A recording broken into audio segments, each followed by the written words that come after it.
Dekat Public Gold sebenarnya ada apa? Ramai orang ingat di Public Gold ni hanya jual emas sahaja. Sebenarnya tuan-puan ada beberapa kemudahan yang membantu orang ramai mula simpan emas walaupun dengan bajet yang kecil. Pertama sekali ialah emas fizikal seperti Korba dan juga dinar emas seperti ini. Emas ini adalah emas 1999 yang boleh kita beli dan kita simpan sendiri. Ada yang beli untuk simpanan jangka masa panjang, ada juga yang hadiahkan, jadikan hadiah mas kahwin dan juga aset kesemasan. Yang kedua ialah akaun emas cik di Public Gold ataupun dikenali Gold Accumulation Program. Ini adalah akaun simpanan emas secara online. Konsepnya sama macam akaun bank.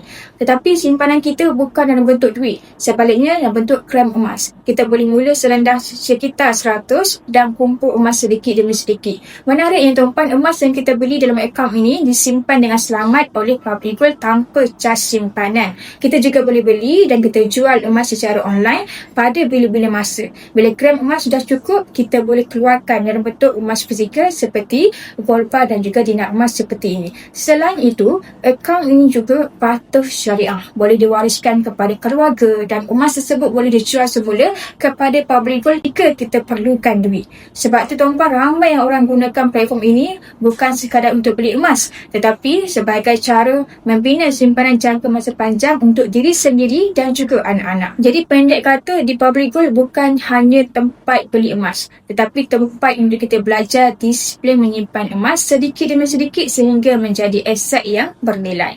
Saya dapat sesuatu, semoga bermanfaat. Kepada anda yang belum lagi ada akaun Public Gold dan nak bermula simpan emas, boleh refer di video saya ataupun terus sign up biru untuk saya guide satu persatu.